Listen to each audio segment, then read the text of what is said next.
PUJ obstruction అంటే pelvic ureteric junction obstruction కి treatment ఏంటి అని చెప్పి అడుగుతుంటారు. నేను డాక్టర్ జె శ్రీనివాస్ కిషోర్, మీ paediatric surgeon and paediatric urologist. So PUJ obstruction diagnose అయినప్పుడు మనకు 2 విధాలుగా ఉంటుంది ట్రీట్మెంట్. ఒకటేమో ఫాలో అప్, అంటే సర్జరీ అవసరం లేనప్పుడు జస్ట్ అల్ట్రాసౌండ్ స్కాన్ తో ఫాలో అప్ చేసుకుంటూ ఉంటాం. లేదు, మనకు ultrasound plus nuclear scan report 2 చూసి దీనికి సర్జరీ అవసరం అనుకుంటే మనకు పైలోప్లాస్టీ అనే సర్జరీ చేయాల్సి వస్తుంది. అయితే ఇది ఓపెన్ విధంగాను లేదా లాప్రోస్కోపిక్ విధంగా కూడా చేస్తారు.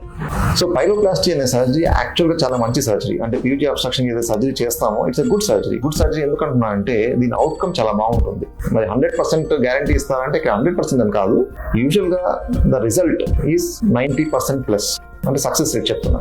ఒక 10% కాంప్లికేషన్స్ ఉండొచ్చు.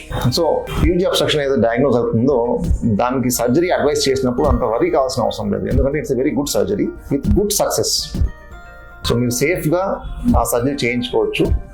అండ్ వయసుతో నిమిత్తం లేకుండా 1 month బేబీకైనా చేయొచ్చు మనం అవసరమైతే, లేకపోతే ఒక 10 years బాబుకైనా చేయొచ్చు. సో చిన్న పిల్లాడు అని భయపడకుండా మనం సేఫ్గా చేయించుకోవచ్చు. ఇక్కడ వయసుతో నిమిత్తం లేదు, కిడ్నీ యొక్క ఫంక్షన్తో మనకు అవసరం. కిడ్నీ ఫంక్షన్ అనేది తగ్గుతూ ఉందంటే మనకు వయసుతో సంబంధం లేదు, మనం సర్జరీ చేయాల్సిందే.